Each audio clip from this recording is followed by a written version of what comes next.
দর্শক আমন্ত্রণ এসআর টিভির রাতের আয়োজন আরএফএল থ্রেড পাইপ লেট এডিশনে। সঙ্গে আছেন শিপন হালদার, আমার সঙ্গে আছেন বিএনপির সহতথ্য গবেষণার সম্পাদক হাবিবুর রহমান হাবিব, পঞ্চগড় 1 আসনের সংসদ সদস্য জাসদ একাংশের সাধারণ সম্পাদক নাজমুল হক প্রধান এবং ঢাকা সাংবাদিক ইউনিয়নের সভাপতি শাবান মাহমুদ।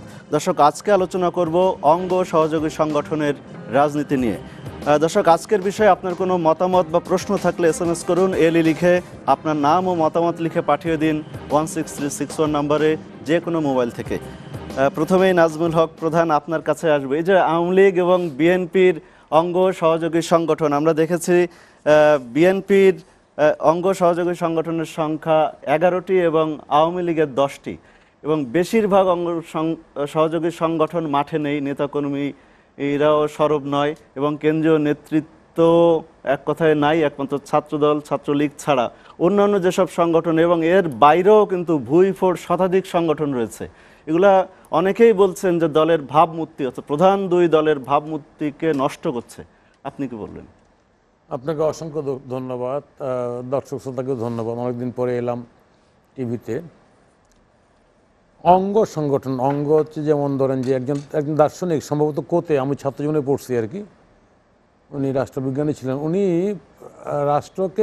রাষ্ট্রকে সমাজ দেহটাকে মানব দেহের সঙ্গে তুলনা করেছিলেন, যে মানুষের যেমন পঞ্চ ইন্দ্রিয় আছে এরকম রাষ্ট্রেরও ইত্যাদি ইত্যাদি। কিন্তু দেখা গেছে যে রাষ্ট্রটা আসলে মানব দেহের সঙ্গে তুলনীয় না। ফলে আমার কাছে মনে হচ্ছে এখানে কনসেপচুয়ালি বা এখানটায় ধারণাটাই ভুল যে একটা সংগঠনের অঙ্গ সংগঠন থাকে, তাহলে একই অঙ্গে থাকবে, তো একই অঙ্গে তো না, তাই না? এগুলো ভিন্ন ভিন্ন নামের সংগঠন। তবে সংগঠনের সহযোগী সংগঠন থাকতে পারে, একই আদর্শে একই চিন্তা করে, তাই না, তারা কাজ করবে আদর্শকে বাস্তবায়নের জন্য। যেমন ধরুন আমি যে ছাত্রলীগটা করতাম, এই ছাত্রলীগটার পরবর্তীকালে এটাকে জাসদকে জন্ম দিয়েছিল, এবং এই ছাত্রলীগটা ছিল জাসদের সহযোগী সংগঠন। এরকম শ্রমিক জোট ছিল, আপনার কৃষক লীগ ছিল সেই সময়, এইগুলো ছিল সহযোগী সংগঠন, সহযোগিতার আদর্শ নিয়ে, এবং এই সংগঠনগুলি স্বাধীনভাবে পরিচালিত হতো। আমাদের ছাত্রলীগ যে পরিচালিত হতো, এখানটায় জাসদের একটা রোল ছিল, দ্যাটস রাইট, কিন্তু এর নীতি নির্ধারণে, নেতৃত্ব নির্বাচনে, সমস্ত কিছুতে এটা স্বাধীনতা ভোগ করতো। যদিও এখন বিষয়টা ভিন্ন রকম, এখন টার্মটাই ছাত্র সংগঠন ছোট হওয়ার কারণে এটা জাসদ ছাত্রলীগ, এইভাবে ছাত্রলীগকে চিহ্নিত করা হতো না। দেশ স্বাধীনের পরে একভাবে চিহ্নিত করা হয়েছিল, রফ সিরাজ গ্রুপ, আর ওটা হলো মুজিববাদী গ্রুপ। দেশ স্বাধীনের পর যখন ভাগ হলো মূল সংগঠন, ক্রমান্বয়ে পরবর্তীকালে আপনার ছাত্র সংগঠনের প্রেসিডেন্ট সেক্রেটারির নামে, যেমন ছাত্রলীগ হাবিব অসীম, ছাত্রলীগ মুনির হাসিব, বা ছাত্রলীগ নাজমুল শফি, বা ছাত্রলীগ মুনা মুস্তাক নাজমুল, এইরকম বিভিন্ন নামে ছাত্রলীগকে চিহ্নিত করা হয়েছে, অন্যান্য ছোটো ছোটো সংঘ চিহ্নিত করা হয়েছে। কিন্তু ইদানিং যে বিষয়টা সবচেয়ে ভয়াবহ, তাই না, আমি খারাপ লাগছে, সেটা হচ্ছে একটা জাতীয় রাজনৈতিক দলের সঙ্গে সংগঠনটাকে একদম গুলিয়ে ফেলা হচ্ছে। এতে হচ্ছে কি, এতে জাতীয় রাজনীতির যে তার যে স্লোগান এবং ওই সংগঠনের স্লোগানের মধ্যে কোনো পার্থক্য খুঁজে পায় না। আপনি খেয়াল করবেন, ঢাকা ইউনিভার্সিটি সহ বাংলাদেশের সমস্ত ইউনিভার্সিটিগুলিতে ক্ষমতায় যিনি ছিলেন তার বিপরীতে ছাত্র রাজনীতি ছিল। পাকিস্তান আমরা খেয়াল করবেন, আইয়ুব খান ছিল, ইয়া খান ছিল, তার বিরুদ্ধে ছাত্রলীগ, তখন আপনার ডাকসু বলেন, আপনার চাকরি জয় জয়কার ছিল। আবার যদি জিয়ার সময় ধরি আমি, মিলিটারি শাসন, সেই সময় ছাত্র সংগঠনগুলি, সংসদগুলি আমাদের তখন ওই ছাত্রলীগের দখলে ছিল, তখন ছাত্রলীগ সেভাবে ডেভেলপ হয় নাই। ইভেন কি এরশাদের সময়ও যে ভোট হলো, সেই সময়ও দেখবেন আপনি অপোজিট পক্ষের। এখন যেহেতু অঙ্গ বলতেছে, সেই কারণে এই একই অঙ্গে এত রূপ, বুঝছেন না, আপনার আছে আর কি অনেকগুলি সংগঠন। এটার প্রয়োজনীয়তা, এটার ইউটিলিটি কী, কাম্যতা কী, তাই না, আমি কোনো খুঁজে পাই না। কিন্তু তারপরেও হয়তো রাজনীতির বাস্তবতা অথবা কোনো বিশেষ কোনো সুযোগ সুবিধার কারণে আপনার এগুলি ডেভেলপ করতেছে, এবং এগুলিকে নিবৃত করার, এগুলিকে বন্ধ করার এটার কোনো চেষ্টা নেই। দুর্ভাগ্যজনক। আমার মনে হয় আজকে যে নামেই হোক না কেন, আপনি দেখবেন, তাই না, ইচ্ছা হলো আমি একটা অমুক ক্লিক করে ফেললাম, ইচ্ছা হলো আমি এটা, এই যে বিষয়গুলি মনে হতে পারে, তাই না, এগুলি আমাদের জন্য, রাজনীতির জন্য খুব শুভ, কিন্তু আমি শুভ মনে করি না। এতে মানে জনগণের মধ্যেও বিভ্রান্তি বাড়ে, এবং একই ডিরেকশনে আপনার যে দল মূল দল তার রাজনীতিটাকে একই পরিচালনা করার ক্ষেত্রেও অনেকটা আপনার বৈপরীত্য লক্ষ্য করা যায়। আমি সেই কারণে মনে করি অঙ্গ সংগঠনের বিধানটাই তুলে দেওয়া উচিত। কোনো অঙ্গ সংগঠন না, রাজনৈতিক মূল দল ঠিক করে তার সহযোগী সংগঠন ছাত্রদের মধ্যে, যুবকদের মধ্যে, কৃষকদের মধ্যে, শ্রমিকদের মধ্যে, এমনকি ব্যবসায়ীদের মধ্যেও করতে পারে, তাই না? সেটা আমার ধারণা সেই ক্ষেত্রে, এবং সেটাকে মূল দল কিভাবে সেটাকে আপনার কি বলা যায় যে একটা মালায় গাঁথবে, তাই না? পরিক্রমটা তারই করতে হবে। তাহলে আমার ধারণা যে দেশ জাতির মঙ্গল হবে এবং সুস্থ রাজনীতিটা ফিরে আসবে।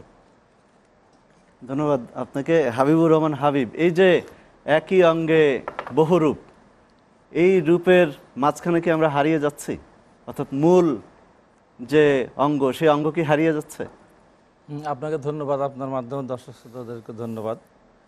না, আপনি যে কথাটি বললেন যে অঙ্গ সহযোগী সংগঠনের যে ব্যাপারটা আসে, তো আজকে আপনার উপর দিকে দেখলে মনে হচ্ছে যে এই জিনিসটি আসলে বর্তমান কর্মতৎপরতার কারণে মনে হতে পারে এই জিনিসটা অপ্রয়োজনীয়।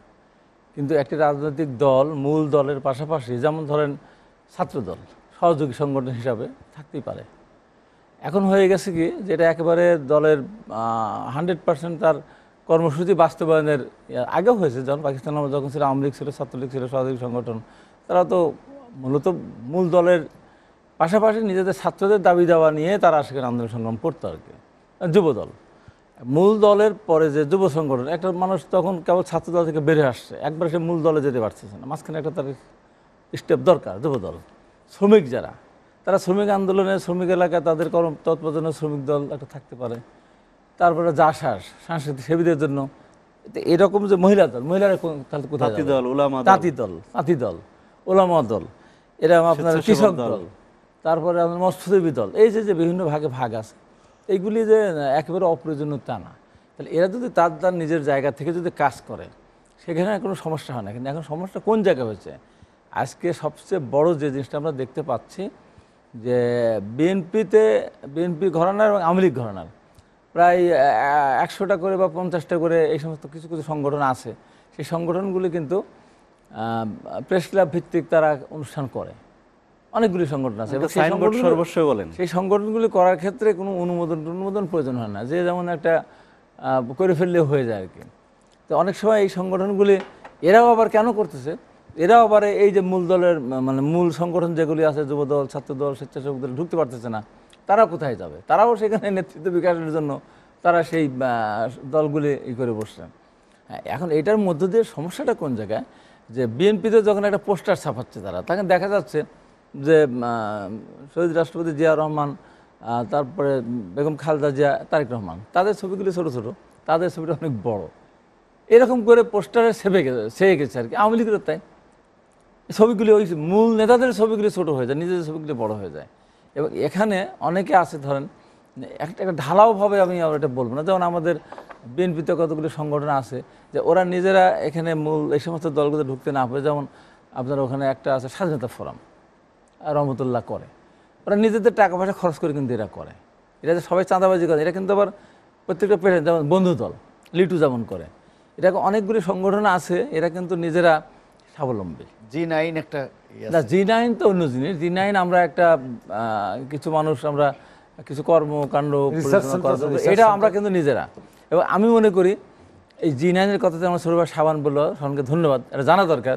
জি9ই বাংলাদেশে একমাত্র সংগঠন মনে করি আমি, যেটা আমরা নিজেরা টাকা দিই। প্রতি মাসে প্রত্যেকজন সদস্য 2000 টাকা করে আমাদের সাবস্ক্রিপশন, এবং আমরা এটা দিয়ে আপনার ধানের শীষ পত্রিকাটা বের করি, তারপরে বিভিন্ন সময় বিভিন্ন ডকুমেন্টারি, বিভিন্ন ইগুলি বলবেন। হ্যাঁ, আপনি আছেন সম্পৃক্ত? হ্যাঁ, আসি, এবং আমরা আমাদের টাকাই দিয়ে করি। এবং এখানে সবাই স্বাবলম্বী, কেউ হয়তো ভালো ওকালতি প্র্যাকটিস করে, কেউ হয়তো ডাক্তার, কেউ হয়তো ইঞ্জিনিয়ার, কেউ হয়তো ব্যবসায়ী, এই সমস্ত লোকজনগুলি দিয়ে আমরা এটা জি9 যেটা আমরা করি। এবং এখানে যারা আসছে, আমি বলতে গেলে যে এই যে বিএনপির এই দুঃসময়গুলিতে, এবং শফিক রহমান এটা স্বপ্নদ্রষ্টা, সাংবাদিক শফিক রহমান, সেই আমরা এবং কোনো স্বার্থ ছাড়া, যেমন আপনার 2008 সালে নির্বাচন হল না 29শে ডিসেম্বর, 2009 সালে জানুয়ারিতে কিন্তু এইটা জি9 কিন্তু শুরু করছে। জি9তে কি এটা বলবেন একটু? এটা গ্রুপ নাই, এটা নাম দেওয়া আর কি। এটা জি না, যে 9 সালে যেহেতু হয়েছে তো জিতে গ্রুপ 9তে নাই, এটা অনেকে হয়তো জিনিসটা বুঝতে পারে না। যে তখন 2009 থেকে শুরু করে 2014 সাল পর্যন্ত অনেক দিন নির্বাচন অনেক বাকি, তখন কিন্তু দলের বিভিন্ন কর্মকাণ্ড তো আমরা ওইভাবে প্রকাশ্যে, হয়তো আমি রাজনৈতিক দলের নেতা ছিলাম, কিন্তু আরও যারা আছে তারা কিন্তু কেউ তাদের কোনো পোস্ট টোস্ট তেমন নাই, কিন্তু তারা কিন্তু প্রত্যেকে ট্যালেন্ট। এবং দেখেন এই যখন এই যে 2015 সালে যখন বিএনপির একেবারে অবরুদ্ধ অবস্থায়, তখন জিনাইনের সদস্যরা যেমন রুবিন ফারহানা, তারপরে ব্যারিস্টার সরোয়ার, ব্যারিস্টার পারভেজ, একটা শান্ত, এরকম যারা যারা আছে এই যে তার মুন্নি, ওই যে ফাইমা মুন্নি, এগুলি কিন্তু সব জিনাইনের। কিন্তু এই গ্রুপটাই কিন্তু তখন টকশোতে এসে কথা বলেছে। এবং আমিও ধরেন যদিও বিএনপি নেতা, তারপরে জিনাইনের সাথে আমি অঙ্গাঙ্গিভাবে জড়িত, আমি কিন্তু টকশো থেকে অ্যারেস্ট হয়েছি। এবং জিনাইনে যারা আছে প্রত্যেকটা, মাহমুদা, এরা কিন্তু প্রত্যেকে কিন্তু খুব ট্যালেন্ট, কিন্তু যারা আছে খুব ট্যালেন্টেড, মেধাবীদের সম্মেলন হয়েছে। মেধাবীদের এখানে একটা জিনাইন একটা অর্গানাইজেশন। এবং এটা স্বীকার করতে হবে যে শফিক রহমান একজন সাংবাদিকদের উনি সম্পাদক বলে যায়, শফিক রহমান তো বাংলাদেশের এখন আজকে সে যে পরিস্থিতি, তাকে যেভাবেই ফেলা হোক না কেন, শফিক রহমান অত্যন্ত একটা মেধা সম্পন্ন একটা লোক। এবং চিন্তা করেন আজকে সাংবাদিক জগতে হয়তো অনেকে মনে করেন উনি হয়তো এই জগতে, কিন্তু উনি কিন্তু চার্টার্ড অ্যাকাউন্টেন্ট, এটা তো অনেকেই জানে না। তো এরকম একটা ইতি আমাদের। এখন কথা হলো, আমি যে সরে গেলাম, সেটা হলো যে অঙ্গ সহযোগী সংগঠন থাকতেই পারে, এবং তারা তাদের দায়িত্ব সুষ্ঠুভাবে পালন করলে এটা মূল সংগঠনের জন্য সুবিধাও। নাজমুল হক প্রধান কিন্তু বলেছেন যে অঙ্গ সংগঠনের দরকার নেই, তবে সহযোগী সংগঠন থাকতে পারে। সবগুলি তো অঙ্গ না, আমাদের ওই যে অঙ্গ আর সহযোগী আপনি বলেছেন না, কিছু অঙ্গ আছে কিছু সহযোগী আছে, হ্যাঁ সেই রকম আর কি, মানে সবই সহযোগী সবই অঙ্গ না, কিন্তু অঙ্গ সহযোগী মিলেই কিন্তু এই সমস্ত অর্গানাইজেশন। ধন্যবাদ হাবিব ভাই, আপনার কাছে আবারও আসবো। শাবান মাহমুদ, এই যে অঙ্গ আর সহযোগী সংগঠনের পেছনে দেখা যাচ্ছে কেন্দ্রীয় নেতৃত্ব জড়িত, যেটা হাবিব ভাই নিজেও বললেন যে উনিও একটি সংগঠনের সঙ্গে জড়িত। আওয়ামী লীগ এবং বিএনপিতে আমরা দেখি যারা মূলধারার রাজনীতির সঙ্গে, কেন্দ্রীয় রাজনীতির সঙ্গে সম্পৃক্ত, জনগণের সেবা করতে পারছেন সামনের কাতারে থেকে, কেন এই ধরনের সংগঠন, ব্যক্তি নামে সাইনবোর্ড সর্বস্ব, এসব সংগঠনকে আশ্রয় প্রশ্রয় বা তৈরির দিকে ঝুঁকছেন, কি মনে হয়? না, এই ব্যাপারে আওয়ামী লীগ বিএনপি হলো বাংলাদেশের সবথেকে সর্ববৃহত্তম দুটি রাজনৈতিক দল। এবং এই দুটি রাজনৈতিক দল স্বাধীনতার পর থেকে যদি আপনি ক্ষমতার রাজনীতির বা ক্ষমতার শাসনকাল দেখেন, রাষ্ট্রীয় ক্ষমতার মেয়াদকাল দেখেন, পর্যায়ক্রমে বা যদি পুরো সময় আপনি স্বাধীনতার পরবর্তী পুরো সময়কে ভাগ করেন, দেখবেন আওয়ামী লীগ বিএনপি কিন্তু অল্টারনেটিভ পার্টি হিসেবে তারা ক্ষমতায় এসেছে। মাঝখানে অবৈধভাবে কোনো সরকার এসেছে অথবা অসাংবিধানিকভাবে এসেছে, কিন্তু নির্বাচন প্রক্রিয়ার ভেতর দিয়ে আপনাকে স্বীকার করতেই হবে যে এই দুটি দলকেই হয়তো অনেক ঐতিহ্যবাহী রাজনৈতিক প্রতিষ্ঠান বা দল বা প্রগতিশীল রাজনৈতিক দল, গণতন্ত্রমনা রাজনৈতিক দল বাংলাদেশে আছে, এটা আমি অস্বীকার করব না। কিন্তু আওয়ামী লীগ এবং বিএনপি এতটাই শক্তিশালী দল এবং বৃহত্তম রাজনৈতিক দল এবং এত জনগণের কাছাকাছি দল যে এরাই কিন্তু বারবার ক্ষমতায় এসেছে। এবং এই দলের এত সমর্থক, দুটি দলেরই কিন্তু কোটি কোটি সমর্থক আছে, অস্বীকার করার কোনো উপায় নেই। তার মধ্যে আওয়ামী লীগ এখন নিশ্চয়ই সর্ববৃহত্তম রাজনৈতিক দলটি যদি দাবি করতে হয় সেটা আওয়ামী লীগ করবে নানান কারণে। তাই এত বড় একটি দলের অঙ্গ সংগঠন থাকবে, সহযোগী সংগঠন থাকবে, ভ্রাতৃপ্রতিম সংগঠন থাকবে, কিন্তু সেটি পরিচালনার ক্ষেত্রে কেন্দ্র থেকে একটা চেইন অফ কমান্ড থাকবে। সেই চেইন অফ কমান্ড কোনো কারণে যদি ভেঙে যায় অথবা অঙ্গ বা সহযোগী, আওয়ামী লীগে এখন আর কোনো সহযোগী সংগঠন নেই, অঙ্গ সংগঠন আছে এবং ভ্রাতৃপ্রতিম সংগঠন আছে, তিনটি আছে। এখন এই সংগঠনগুলো, যে কথা হাবিব ভাই বলছিলেন, আমি খুব মনোযোগ দিয়ে লক্ষ্য করেছি যে যুবলীগ বা বিএনপিতে যুব দল অর্থাৎ যুব সংগঠন, এই যুব সংগঠনের ঐতিহাসিক প্রয়োজনীয়তার ব্যাপারে কিন্তু জাতির জনক বঙ্গবন্ধু শেখ মুজিবুর রহমানও কিন্তু এটিকে যৌক্তিক মনে করেছেন। এমনকি যারা বাংলাদেশের প্রগতিশীল রাজনীতির পুরোধা ব্যক্তিত্ব, কেউ কেউ কমিউনিস্ট পার্টি করে কমরেড হিসেবে যারা বাংলাদেশের রাজনীতিতে ভূমিকা রেখেছেন, বা আমার প্রিয় বড় ভাই প্রধান ভাই আছেন, প্রধান ভাইদের বৈজ্ঞানিক সমাজতন্ত্রের সেই জাসদও কিন্তু একটি প্রগতিশীল এবং গণতান্ত্রিক রাজনৈতিক দল, সেই জাসদেও যুব সংগঠনের প্রয়োজনীয়তাকে কিন্তু অস্বীকার করতে পারেনি।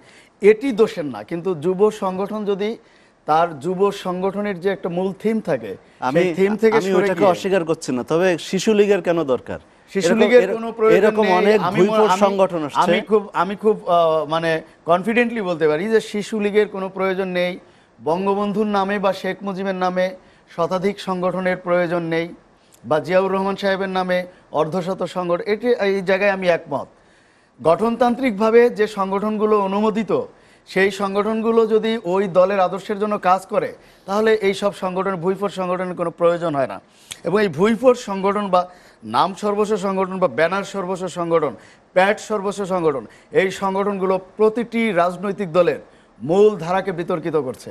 বিশেষ করে ক্ষমতাসীন দলে যখনই বিএনপি বা আওয়ামী লীগ ক্ষমতায় আসে, তখন এই ভুইফোঁড় সংগঠন কিন্তু নিয়ন্ত্রণহীনভাবে তৈরির বাড়তে প্রবণতা থাকে। বেড়ে যায়। শুধু বাড়ে না, এটা নিয়ন্ত্রণহীন পর্যায়ে হয়ে থাকে। যায়। আর আপনি যেটা বলেছেন যে এই অঙ্গ সংগঠনগুলো কেন্দ্রীয় নেতৃত্ব কেন, হ্যাঁ, অঙ্গ সংগঠনগুলো তো পৃষ্ঠপোষকতা কেন্দ্রীয় নেতৃত্বই করবে, কিন্তু ছাত্র সংগঠন বা ছাত্রলীগ অথবা ছাত্র দল, তারা যখন শিক্ষা কার্যক্রমের বাইরে এসে, ছাত্র সংগঠনের কল্যাণের রাজনীতির বাইরে এসে, ছাত্রদের অধিকার আদায়ের আন্দোলনের বাইরে এসে, বিশ্ববিদ্যালয় কলেজ ভিত্তিক মেধাভিত্তিক চর্চার বাইরে এসে টেন্ডার নিয়ন্ত্রণ করবে, তখন সেই ছাত্র সংগঠন বিতর্কিত হবে।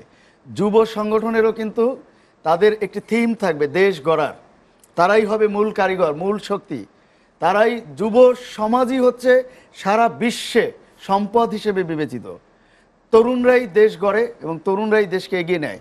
সেই যুব সমাজও যখন তার মূল লক্ষ্য থেকে বিচ্যুত হয়ে তারা বিতর্কিত কর্মকাণ্ড করবে, কোনো রাজনৈতিক দল দখল করবে, কোনো সরকারের খাস জমি দখল করে সেখানে ব্যবসা প্রতিষ্ঠান গড়ে তুলবে, যুব সংগঠন বা যুবলীগ যখন তাদের বিরুদ্ধে কোনো অনৈতিক কর্মকাণ্ড পাওয়া যাবে, তখন ওই যুবলীগের প্রয়োজন আছে কিনা সেটি বিবেচনার দাবি রাখে এবং সেটি দেখবে তার মূল সংগঠন আওয়ামী লীগ। তারা যদি কেন্দ্র থেকে সিদ্ধান্ত নেয় অথবা তারা যদি সতর্ক করে। আর আমি আরেকটি বিষয়, যেটি আমার দুই বড় ভাই বলেননি, আমি আগেই বলে রাখা উচিত যে আমরা একটি বিরতিতে যেতে চাই, বিরতির পর আবারও আপনার কাছেই ফিরবো। দর্শক, আরএফএল থ্রেড পাইপ লেট এডিশনে এ পর্যায়ে বিরতি নিচ্ছি, ফিরবো শিগগিরই, আমাদের সঙ্গেই থাকুন।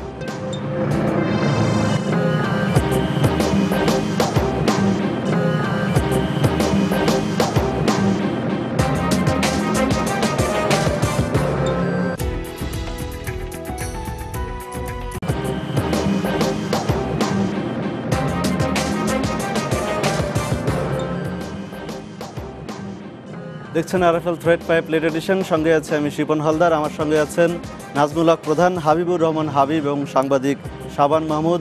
দর্শক, আলোচনা করছি অঙ্গ সহযোগী সংগঠনের রাজনীতি নিয়ে।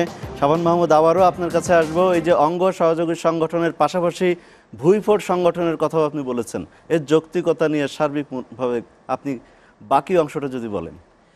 আমি প্রথমেই আমার বলে নেওয়া উচিত ছিল, তারপরে একটু দেরিতে হলেও বলছি যে আমার সঙ্গে যে দুজন সম্মানিত অতিথি আজ আসছেন, এনারা দুজনই কিন্তু আমার নেতা। কোন দিক থেকে? ঢাকা বিশ্ববিদ্যালয়ে যখন স্বৈরাচার এরশাদ বিরোধী সর্বদলীয় ছাত্রজ্ঞ গড়ে উঠেছিল, এই দুইজন ছিলেন শীর্ষ নেতৃত্বে এবং তাদের নির্দেশনায় কিন্তু আমরা তখন আন্দোলন সংগ্রাম করেছি।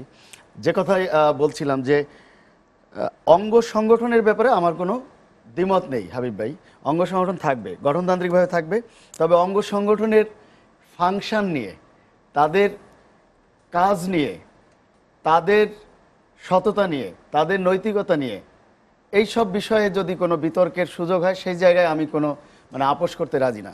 আমি প্রথমেই মনে করি যে যুবলীগ নিশ্চয়ই গঠনতান্ত্রিকভাবে তার একটি কেন্দ্রীয় কমিটির পরিধি থাকবে। সেই সীমারেখা অতিক্রম করাটাই আমি মনে করি যে শৃঙ্খলা ভঙ্গ হয়। যুবলীগের সদস্য সংখ্যা কত, এটি কিন্তু বলা খুব মুশকিল। একইভাবে ছাত্রলীগেরও একই অবস্থা।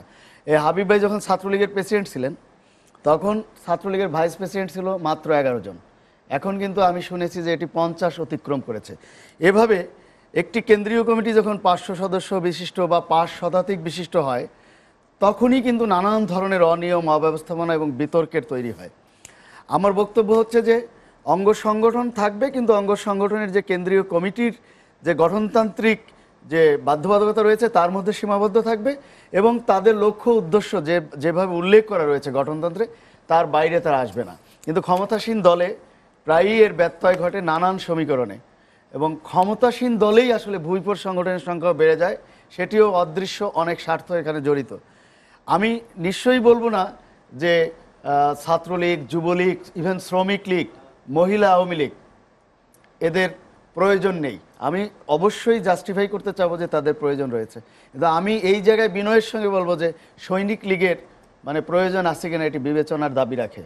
নৌকার মাঝি নামে কোনো সংগঠন এটি প্রয়োজন আছে কিনা, ক্ষমতাসীন ঐতিহ্যবাহী আওয়ামী লীগের রাজনীতি করার জন্য একটা নৌকার মাঝি সংগঠন থাকতে হবে, এটা আমি মনে প্রাণে বিশ্বাস করি না। বঙ্গবন্ধু সাংস্কৃতিক জোট আছে, থাকবে, এই বিষয়ে আমার কোনো আপত্তি। এটি একটি সাংস্কৃতিক সংগঠন, চেতনাভিত্তিক সংগঠন। কিন্তু আওয়ামী লীগ ক্ষমতা আসার পরে গত 7 বছরে আমরা মিডিয়াতেই দেখেছি যে অন্ততপক্ষে শতাধিক সংগঠনের আবির্ভাব ঘটেছে। এই সংগঠনগুলো বিশেষ করে বঙ্গবন্ধু শেখ মুজিবুর রহমান বা তার সন্তানদের নামে, শেখ রাসেল, শেখ কামাল, এগুলোর নামকরণে কোনো সংগঠন করতে গেলে বঙ্গবন্ধু মেমোরিয়াল ট্রাস্টের অনুমোদন অপরিহার্য। সেই জায়গা থেকে কোনো কোনো ক্ষেত্রে অনুমোদন নেওয়া হচ্ছে না, নিজেরাই একটি সংগঠনের জন্ম দিচ্ছে। এবং সবচেয়ে মজার ব্যাপার যে ওই সংগঠনে অনেক সিনিয়র মন্ত্রী প্রধান অতিথি হিসেবে আসছেন, এবং আওয়ামী লীগে বা ক্ষমতাসীন দলে যারা একটু মানে রাজনীতিতে একটু কোণঠাসা অবস্থাতে আছেন, তারা প্রায়শই ওদের সংগঠনগুলোতে, ওদের সেমিনারগুলোতে, ওদের আলোচনা সভাগুলোতে প্রধান অতিথি হয়ে মিডিয়াতে কাভারেজ পাওয়ার জন্য, তাদের অস্তিত্ব প্রমাণের জন্য ওই সব সংগঠনে তারা অতিথি হচ্ছে। এক ওলামা লীগ, আওয়ামী ওলামা লীগ, এটি একটি অঙ্গ সংগঠন। কখনো আওয়ামী লীগের কেন্দ্র থেকে বলা হচ্ছে যে এটি অঙ্গ সংগঠন, আবার কখনো কখনো অস্বীকার করা হচ্ছে। কিন্তু সেই আওয়ামী ওলামা লীগেরই আপনি যদি বিভাজন দেখেন, কমপক্ষে 5টি গ্রুপ সক্রিয় রয়েছে। এই জায়গাগুলোতে আসলে আমার আপত্তি আছে, এবং এই জায়গাগুলোতেই কিন্তু এই ঐতিহ্যবাহী রাজনৈতিক দলগুলোকে বিতর্কিত করছে, এবং তাদের কর্মকাণ্ড যখন বিতর্কিত হচ্ছে তখন সাধারণ মহলে, বুদ্ধিজীবী মহলে, সচেতন মহলে, এমনকি সমর্থক গোষ্ঠীতেও এগুলো হতাশার কারণ হচ্ছে।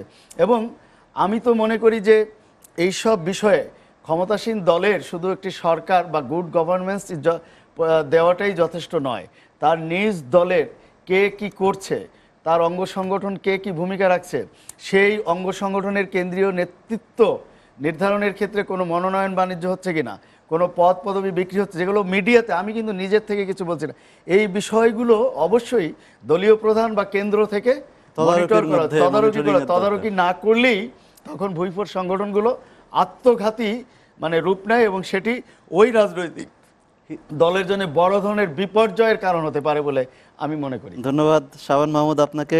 নাজমুল হক প্রধান, আসলে কি মনিটরিং করেই এটা সমাধান সম্ভব? আমি শাবান মাহমুদকে চমৎকার কথা বলছেন, কিন্তু ওনার কিছু দ্বিমত আছে আমার। এক, আমি মনে করি না অঙ্গ সংগঠন থাকা উচিত, সহযোগী সংগঠন থাকতে পারে। 2, উনি যেভাবে দেশ স্বাধীনের পরে রাজনীতিটাকে ব্যাখ্যা করেছেন, আমি এই ক্ষেত্রে আমার স্বনির্বন্ধ দৃষ্টি থাকবে ওনার প্রতি। উনি সহ যারা এরকম বলেন আর কি, দেশ স্বাধীন বড় দুটি দল দেশ স্বাধীনের পর থেকে, এখানটা বিএনপি, আমার বিএনপির জন্মটা গণতান্ত্রিক রাজনৈতিক প্রক্রিয়া হয় না, এটা আমাদের মনে রাখতে হবে। ফলে আমরা যখন সরলীকৃত করে ফেলি বিএনপি আওয়ামী লীগ, তখন মনে করি ঠিক একইভাবে Bangabandhu Zia. No, a general cannot be compared with a politicians. একটা যারা জেনারেলকে একটা রাজনৈতিক নেতার সঙ্গে তুলনা করে সমপর্যায়ে নিয়ে আসছেন, তারা রং করেন। ওই ওই ওই সুরঙ্গ দিয়েই, ওই কথাগুলি দিয়েই এখানটা ষড়যন্ত্রের রাজনীতিটাকে বিকশিত হাওয়া পায়, বাতাস পায়। বিএনপির জন্ম হয়েছে বঙ্গবন্ধুকে সপরিবারে হত্যা করার পরে, খুনি মোস্তাক জিয়াউর রহমানকে সিএমসি বানানোর পরে, চিফ অফ স্টাফ বানানোর পরে ইকে সরিয়ে দিয়ে, তাই না? তারপরে একটা পর্যায়ে 7ই নভেম্বর জেলখানা হত্যা, তাই না, জিয়াউর রহমানের আগমন, এরপর বিএনপির জন্ম হয়েছে ক্ষমতার থেকে। প্রথমে জাতীয়তাবাদী গণতান্ত্রিক ফ্রন্ট, তাই না, আস্তে আস্তে তারপর বিএনপি। ফলে আমি যখন বলে ফেলবো, তাই না, তখন আসলে টোটাল হিস্ট্রিটাকে আমি রংলি উপস্থাপন করব। আমি আশা করব এই রংলি উপস্থাপন না করেন, 1 নম্বর। 2 নম্বর কথা হচ্ছে, এখানটা আমি আবারও বলবো যে সহযোগী সংগঠন আর অঙ্গ সংগঠন, এটা এটা এটা এটা সহযোগী থাকতেই পারে, আমি তো বললাম সেটা, তাই না? অঙ্গ সংগঠন নিজেরাই অঙ্গীভূত হওয়ার জন্য চেষ্টা করে। যেমন ধরেন, মানুষ অলংকার ধারণ করে সৌন্দর্যের জন্যই তো করে, তাই না? আপনার আংটি পরে, ঘড়ি পরে, তাই না, মেয়েরা গহনা পরে, তাই না, সৌন্দর্য। সেই সৌন্দর্যের যদি রাজনৈতিক দলের যদি ক্ষতি হয়, যদি দৃষ্টিকটু থাকে, তাই না, তাহলে সেই অঙ্গ সংগঠন অঙ্গীভূত করবে কেন দলের সঙ্গে? প্রয়োজন নাই তো এগুলির। এক্ষেত্রে আমি মনে করি যারা বড় দল ভাবেন, যারা ক্ষমতায় থাকেন বা ক্ষমতায় আসবেন, সবাই ক্ষমতার জন্য চেষ্টা করেন না, সেক্ষেত্রে আমি অঙ্গ সংগঠনের কোনো প্রয়োজনীয়তা আমি অনুভব করছি না। হাবিব ভাই যত করেই বলুন G9 শুনতে কেমন যেন বেখাটকা। G9 এটা আবার কি আবার G9, তাই না? ওর গ্রুপ 9, গ্রুপ একটা একটা চক্র বা একটা দল, তাই না? গ্রুপ 9। আপনার যারা ওই দলটা করেন তারা নিশ্চয়ই যে যেখানটা থাকেন সেইখান থেকে তারা তার পারপাসটা সার্ভ করতে পারেন। নিশ্চয়ই শফিক রহমান সাহেব এত বড় সাংবাদিক, উনি খালেদা জিয়ার কানে কানে বহু কথাই বলছেন, কানাকানি অনেক কিছুই করেন, এটা ছবি আছে, তাই না? তো ওনার আরেকটা গ্রুপ করার তো প্রয়োজন নেই হাবিব সাহেবকে নিয়ে। এই যে ঘটনাগুলি ঘটতেছে, আমি বলছি এগুলিতে রাজনীতিতে সহজ সরল স্বাভাবিক পথটাকে আপনার একটা ব্যতিক্রমী করছে এবং এগুলি খারাপ হচ্ছে। এবং বাংলাদেশে এই যতগুলি খারাপ জিনিস, আমি বলবো রাজনীতি করতে আপত্তি নেই, একটা জেনারেল রিটায়ার্ড হয়ে রাজনীতি করতে পারেন, একজন সিভিল ব্যুরোক্রেট রিটায়ার্ড রাজনীতি করতে পারেন। শফিক রহমান সাহেব চমৎকার একটা কবিতার আইডিয়া, পত্রিকার আইডিয়া নিয়ে আসলেন। আপনি জানেন যায় যায় দিন ছিল, তাই না? ওই এরশাদের সময় ওই 30টি অলঙ্কার বন্ধ হয়ে গেল, এরশাদের ঘনিষ্ঠ ছিলেন, তাই না? বন্ধ হয়ে গেল পত্রিকা। তারপরে উনি আস্তে আস্তে, না, এই লোকটা যিনি এত বড় প্রতিভাবান সাংবাদিক, তাকে দল করতে হবে কী জন্য? দল সবারই করতে হবে কী জন্য? সবার দল করতে প্রয়োজন নেই। দল না করেও তো একটা লোক তার মেধা, যোগ্যতা, তার প্রতিভার সাক্ষর রাখতে পারে। শফিক রহমান সাহেব আলোচনা করতে হলে যেমন বলবে, বাংলাদেশের পত্রিকার জগতে যেমন উনি একটা বিরাট উদাহরণ উনি তৈরি করেছেন। ছোট পত্রিকা করতেন, লিটল ম্যাগাজিন, লিটল ম্যাগাজিন বলবো না, এটা এটা ওই ধরনের পত্রিকা করে, এবং এরশাদ বিরোধী আন্দোলনের সময় অসংখ্য পত্রিকা আপনারা কাজ করেছেন, তাই না? তো সেই লোকটাকে দল করতে হবে এবং এই ষড়যন্ত্রের সাথে যুক্ত হতে হবে কেন?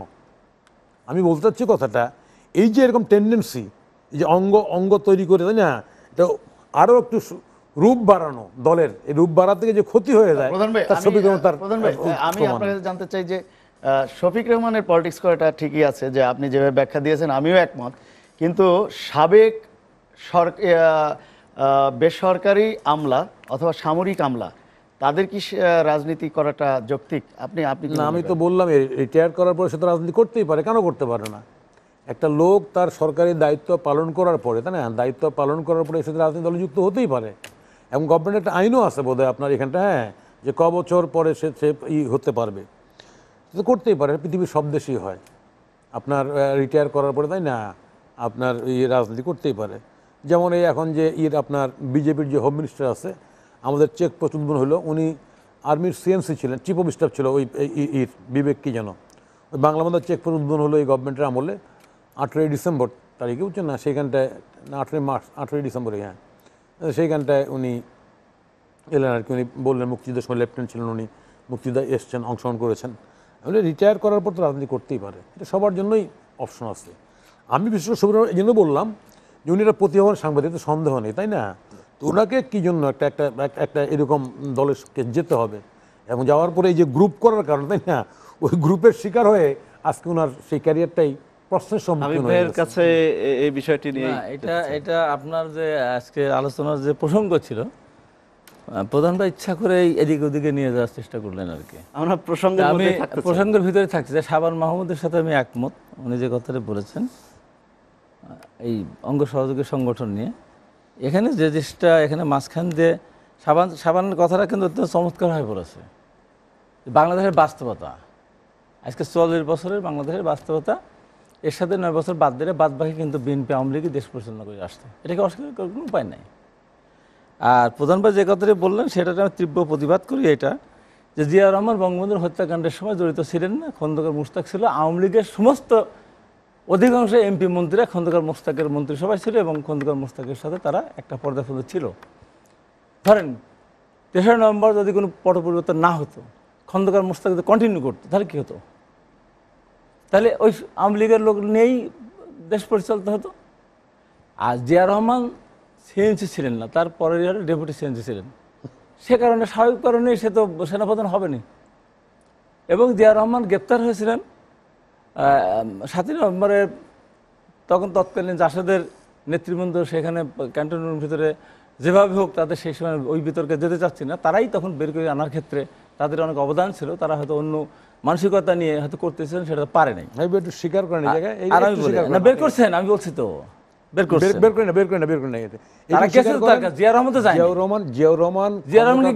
ক্ষমতায় আসার পরেই আপনার, তার আগে ওই যে চিফ ছিলেন আপনার শফিউল্লাহ সাহেবকে বিদেশে দুটো পাঠিয়ে, সাহেব কবে গেছে বিদেশ পাঠিয়ে চলে গেছে তো আপনার 24শে অগাস্টে। হ্যাঁ, তখন কি জিয়া চিফ হয়েছে, হবেই তো। জিয়া রহমান তো চিফ, তখন চিফ মোশতাক বানাবে কেন? প্রেসিডেন্ট না চাইলে কি পারে, হইতে পারে? মোশতাক Chief পারে, নিজে নিজেই। অটোমেটিক্যাল তো হবে। প্রেসিডেন্ট না, মারা গেলে ভাইস হয় না। প্রেসিডেন্ট প্রেসিডেন্ট হয় হবে না, হয় না, হয় না। কেন হবে না? আচ্ছা, ওইটা কেন? সাহেব ওই বলছিল, মোশতাক পোস্টটা- সাহেব কেমনে হয়েছিল? না, এটা বিতর্কে আপনি আমার সাথে আসতেছেন কেন? কারণ জিয়া রহমানের তো প্রথমেই স্বাধীন বাংলাদেশের প্রথম সেনাপ্রধান তো তারই হওয়ার কথা, সে তো সিনিয়র ছিল। না, না। না, এটা আমি আর আপনি বিতর্কে লাভ নেই। তারপরে তবে আমরা এই ফাঁকে একটু বিরতি নিয়ে নিই। যেতে যাচ্ছি না আমি বলি। তারপর যে জিনিসটা আসতেছে, জিয়া রহমান তো কর্নেল তাহেরের কাছেও যায় নাই, হাসান ইন্দুর কাছেও যায় নাই, ওনার কাছে তো ওনারা গেছেন। আর জিয়া রহমানের দল গঠন করা এর সাথে দল গঠন অনেক পার্থক্য। এবং জিয়া রহমানকে যে কথাটা বলা হচ্ছে যে জিয়া রহমান সামরিক সেনা শাসক হিসাবে যে কথা তাকে বলা, এখন একটা যে মনে করেন যে সে দেশের মানুষ তো গ্রহণ করে নিছে, জিয়া রহমান তো নাই। এবং দেখেন বাংলাদেশে না, সারা পৃথিবীর ইতিহাসে এমন কোন ঘটনা ঘটছে যে জিয়া রহমান মারা যাওয়ার পরে আব্দুল সাত্তার ক্ষমতায় আসলো, সেখান থেকে এরশাদ ক্ষমতা নিয়ে গেল। তখন দলের বয়সটা কত? ৭৮ সালের ১ সেপ্টেম্বর দল গঠন হয়েছে, জিয়া রহমান মারা গেছে কবে? ১১ সালের ৩০ মে, ৪ বছর। এরপরে বেগম খালেদা জিয়া কিন্তু ৯ বছর এই সরকারি এরশাদ বিরোধী আন্দোলন করতে করতে একটা পর্যায়ে 86 যখন আওয়ামী লীগ জামাতকে সাথে এরশাদের ওদের নির্বাচন করতে গেল, তখন জাসদ ৫ দল সেই নির্বাচনে অংশগ্রহণ না করে বেগম খালেদা জিয়ার সাথে লিয়াজি কমিটির মাধ্যমে তখন আন্দোলন সংগ্রাম করে বেগম খালেদা জিয়া কিন্তু ৪ বছরের বিএনপিকে সংগঠিত করে কিন্তু ৯১ সালে উনি ক্ষমতা এসেছেন। তারপরে এখন আবার ৫ বছর ক্ষমতার বাইরে ছিলেন, আবার রাজনীতি করে ক্ষমতায় গিয়েছিলেন ২০০১ সালে, আবার এখন কিন্তু ৯ বছর এখনকার ক্ষমতার বাইরে। তো এই দলটাকে যদি সামরিক বাহিনীর দল হিসাবে ট্রিট করা যায়, জনগণ তো এটাকে গ্রহণ করে, জনগণ এই দলটাকে গ্রহণ করেছে। দ্বিতীয়ত একটা কথা, বিরতি নিতে না চাই। আমি তাহলে আমার পর আসবেন তোমার কাছে? জি অবশ্যই। আচ্ছা, ঠিক আছে, থ্যাংক ইউ। দর্শক, আরএফএল থ্রেড পাইপ লেট এডিশনে এ পর্যায়ে বিরতি নিচ্ছি, ফিরবো শিগগিরই, আমাদের সঙ্গেই থাকবেন।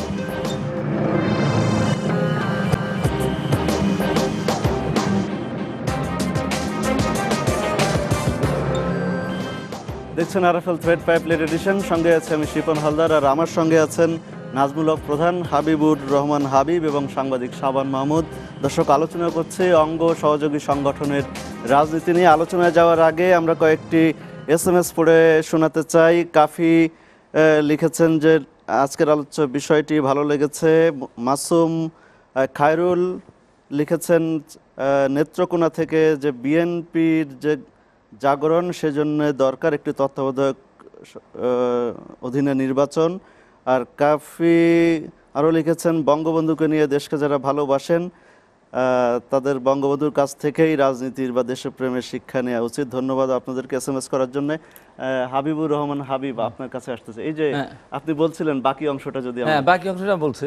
না, এখানে যে একটু প্রধান ভাই একটা জিনিস, মানে এটা জাতির সামনে তো অনেক লোক মানে দেখে তো টেলিভিশন, G9 কোনো অঙ্গ সহযোগী সংগঠন না। এটা কি অরাজনৈতিক? উনি যে হ্যাঁ, টোটালি অরাজনৈতিক, এবং এটা রিসার্চ মূলক আর কি, গবেষণাধর্মী একটা প্রতিষ্ঠান। এখানে শফিক জামান এটা নিয়ে কোনো ষড়যন্ত্র করেন না। এখানে আমরা কিছু লোকজন আছি, যেখানে আপনার সচিবও আছে, দু একজন আর্মি অফিসার আছে, যারা ব্যারিস্টার আছে। আমরা দেশের পরিস্থিতি নিয়ে আমরা আলোচনা করে নিয়ে যাই, এবং এটা কি প্রতি সপ্তাহে আমরা মিটিং করি, প্রতি সপ্তাহে, এবং একটা নির্দিষ্ট দিনে এবং নির্দিষ্ট সময়ে আমরা মিটিং করি আর কি। আর শফিক রহমানের মতো লোক, উনি তো উনি দল করেন না, কিন্তু এখনও বলতে উনি তো দল করেন না।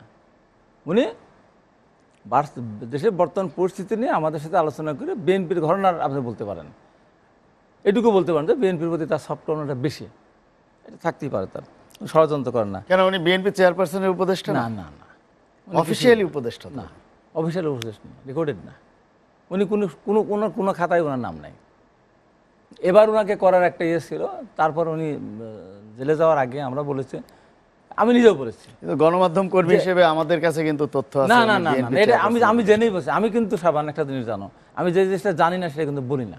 আমি জানি উনি লিখিত হবে, কোথাও উনি নাই। আমি নিজে ওনাকে বলেছিলাম যে শফিক ভাই, আপনি আপনার মধ্যেই থাকবেন। তাকে হয়তো এবার উপদেশটা করতেন, অথবা আরও উপরে নেওয়ার চিন্তাভাবনা থাকতে পারতো। আমি একদিন বলেছিলাম আপনার শফিক ভাই থাকেন। এটা হ্যাঁ, এখন আপনি যে কথাটা যে প্রসঙ্গ আমাদের যে অঙ্গ সহযোগী সংগঠন শাবান মাহমুদের সাথে আমি একমত, থাকতেই পারে।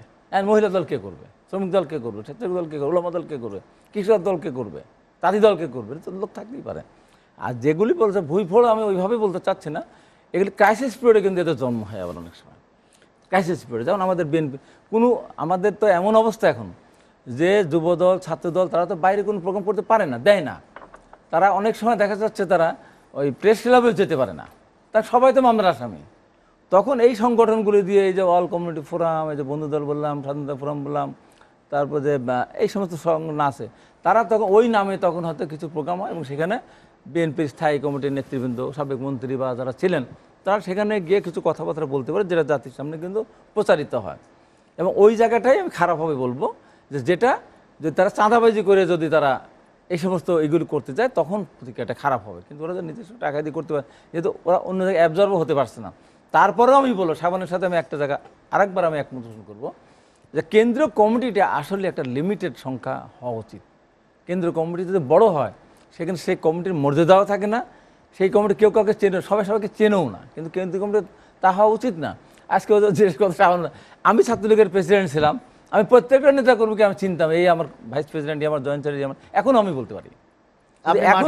মাঠের কর্মীদেরও এখন যদি, হ্যাঁ, কর্মীদের চিন্তা, কিন্তু এখন যদি বলা যায় তুমি ছাত্রলীগের সব কেন্দ্রীয় কমিটির নেতাদের বলা যদি আমদানি পারবে না, অন্য ছাত্র দল পারবে না, হয়ে গেছে এই জায়গায়। আর ওই যে আরেকটা কথা বললো যে আমার অনেক সময় টক শোতে আমরা দেখে আসলে উপসম্পাদক, কাদের ভাই একদিন বলতে ধাক্কা লাগলে বলা যায় সরি আমি উপসম্পাদক। এই যে এই সমস্ত দিনগুলোতে হয় গিয়ে মূল সংগঠনের স্পিডটাকে মানে হালকা করে দেয়। কিন্তু অঙ্গর সহজ বলবো না আমি, যে এইভাবে যুবদল, ছাত্রদল এগুলো থাকতেই পারে এবং এটা নিয়মতান্ত্রিকভাবে যদি তারা তাদের সেই এরিনাতে কাজ করে, সেটা খারাপ কিছু না। এবং এদেশে আন্দোলন সংগ্রামে কিন্তু যুব সমাজ, ছাত্র সমাজের ভূমিকা কি আপনি অস্বীকার করতে পারবেন? এই দেশে যা কিছু হয়েছে সব কিছু সূচনা করেছে ছাত্র সমাজ, পাশাপাশি যুব সমাজ, এবং এই দেশের শ্রমিক সংগঠনগুলি, তাদের অনেক ঐতিহাসিক ভূমিকা এই দেশে আছে। দেশের স্বাধীনতা সংগ্রাম থেকে শুরু করে শহীদ মনুমিয়া থেকে শুরু করে আমাদের সময় যে মারা গেল, তাজুল ভাই মারা গেল, বিভিন্ন সময় মারা গেছে না, এগুলো খাটো করে দেখার কোনো আমি এখানে কোনো সুযোগ আছে বলে মনে করি। ধন্যবাদ হাবিব ভাই। নাজমুল হক প্রধান, এই যে নেতৃত্বের সংকটের কারণেই কিন্তু অঙ্গ আর সহযোগী সংগঠনগুলো নিয়ে প্রশ্ন তৈরি হচ্ছে, এ থেকে বেরিয়ে আসার জন্য রাজনৈতিক দলগুলোকে কি করা উচিত বলে মনে হয়? একটা বিষয় হচ্ছে যে এই যে হাবিব ভাই যে কথাটা বললেন যে প্রেস ক্লাবের সামনে এই সংগঠনগুলি হওয়ার কারণে ওনাদের লোকরা কথা বলতে পারছেন, কথা বলতে দিচ্ছেন না। আসলে রাজনীতির ধরনটা যেমন ধর মার্শাল হলে তার সংগ্রামের ধরনটা একরকম হয়, উপনিবেশক শাসন পাকিস্তান তার সংগ্রামের ধরনটা একরকম ছিল। এর সাথে সময় আমরা তো একসঙ্গেই ওই যে সাবান উনি আমরা একসঙ্গেই আমরা রাজনীতি আন্দোলন করেছি, তাই না? রাজনৈতিক দলগুলি ছিল তখন এক ধরনের ছিল। আসলে কী ধরনের সংগ্রাম করব, কী ধরনের রাজনীতি করব, তার জন্য কী পদক্ষেপ নেব এবং কী পদক্ষেপ নিলে মামলা হবে না, কী পদক্ষেপ নিলে গভর্নমেন্ট সেটা করতে দিতে বাধ্য হবে, তাই না? সেইটা আসলে চিন্তা করে বের করার বিষয়। আপনি জানেন যে বাংলাদেশে এই যে সরকার বর্তমান আছে, এই সরকার ক্ষমতা আসার পরের থেকে আগের নির্বাচনে ঘোষণা ছিল যুদ্ধাপরাধের বিচার হবে, বঙ্গবন্ধুর বিচার হবে। ওনারা পারলেন না যুদ্ধাপরাধের বিচারের বিপক্ষে দাঁড়াতে। ন্যাচারালি যখন ওই আগুন সন্ত্রাসের পক্ষে দাঁড়ায়, বোমের পক্ষে দাঁড়ায়, অবরোধের পক্ষে দাঁড়ায়, তাই না? ন্যাচারালি তখনই পুলিশ, আপনি খেয়াল করবেন এই গত সরকার আমলে পুলিশ ছাত্র শিবিরের মতো দলকে ফুলের দিয়ে মিছিলে আলিঙ্গন করছে। সেই ছাত্র শিবির মিছিল করতে গিয়ে না পুলিশের উপর চড়া হয়েছে, মারছে, বোমা তো হয়েছেই।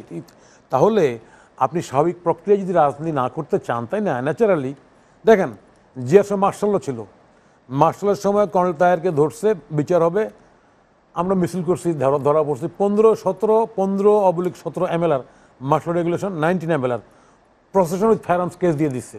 ওটা ঢুকলে 4.5 বছর জেল, ঢুকলে আমাদের 12.5 থেকে 13,000 লোক ওই সময়ের মধ্যে অ্যারেস্ট হয়েছিল। তখন লোক সংখ্যা ছিল 7.5 কোটি অ্যারেস্ট হয়ে গেছে। আমি বলতে চাচ্ছি কথাটা, আসলে ওনারা রাজনীতির বর্তমান যে রাস্তায় হওয়া উচিত, একটু মেধাটাকে খাটি না, সেই রাস্তায় ওনারা নেই। ওনারা যে কোনোভাবে মনে করেছিল জামাতকে দিয়ে যুদ্ধাপরাধীর টিচারের যে হচ্ছে না, এর বিরুদ্ধে একটা লঙ্কাকাণ্ড ঘটিয়ে দিয়ে হুলস্থুল করে ফেলবেন, সেটা হয়নি। যার কারণে অনেক মামলায় পড়েছেন, বলছে আমাকে কেস করতে দিচ্ছে না। আপনি তো কথা বলতে পারছেন বাই টিভিতে, পত্রিকায় আসতেছে, আপনি বক্তৃতা দিতে পারতেছেন, তাই না? তো আপনি সুযোগগুলো নেবেন না? আপনি কেন বোমের সুযোগ নিচ্ছেন, কেন গাড়ি পোড়ানোর সুযোগ নিচ্ছেন? দেশটা তো আগের জায়গায় নেই, এখন দেশের লোক প্রায় 17 কোটি। এই যে রাজনীতির পরিবর্তন হয়ে গেছে, দৃষ্টিভঙ্গির পরিবর্তন হয়ে গেছে বাংলাদেশ সরকার বর্তমান তার কার্যক্রমের কারণে, এবং শেখ হাসিনা আপনি দেখেন, তাই না? আপনি এই যে G7 এবার ডেকে নিল তাকে, বাংলার মডেল, এত সন্ত্রাসের পরে, এত আগুনে বোমার পরে, তাই না? আপনার এই দেশটার উন্নয়নটা হলো, আপনার যেগুলি ল্যান্ডমার্ক যেগুলি বলবো, আপনার চাইল্ড মর্টালিটি বলুন, আপনার স্বাস্থ্য বলুন, আপনার শিক্ষা বলুন, আপনার মানুষের গড়ায়ু বলুন, আপনার স্যানিটেশন বলুন, এই যে উন্নয়নগুলো হলো কীভাবে ঘটলো এখানটায় এত কিছুর পরও, এর জন্য বঙ্গবন্ধু কন্যা শেখ হাসিনাকে ডেকেছে। তা আমি বলবো বিরোধী দলকে ওনাদের কথা আহ্বান করবো, আপনারা পুরানো ধারার রাজনীতিকে ত্যাগ করুন, নূতন ধারায় রাজনীতি কীভাবে করবেন সমস্ত মিডিয়া সমস্ত পেপার পত্রিকা কাভার করে বিভিন্ন মতকে, বলে কোনো অসুবিধা নেই। এখানটায় ওই জঙ্গিত্ব করে বাংলাদেশকে যেমন কোনো আন্দোলনটাকে সফলও করা যাবে না, আবার এটা দেখিয়ে বল প্রয়োগ করে এখানে রাষ্ট্রপতি পরিবর্তন হবে না। ধন্যবাদ। তাহলে এই জায়গায় আসলে আমার ধারণা প্রধান পরিষ্কার তো হয়ে অনেক যাবে। কথা বলে ফেললেন, প্রধান ভাই। কিন্তু কথা হলো যে যে কথাটা আপনি বলতেছেন যে বিরোধী দলের আমাদের যে আজকে যে অবস্থাটা, এই অবস্থাটা বাংলাদেশে কোনোদিন বিরাজ করছে নাকি? যে সমস্ত নেতৃবৃন্দ সবাইকে আমরা মোহাম্মদের সাথে সম্পর্কিত? না, নিশ্চয়ই নিশ্চয়ই না। নিশ্চয়ই সবাই না। তো?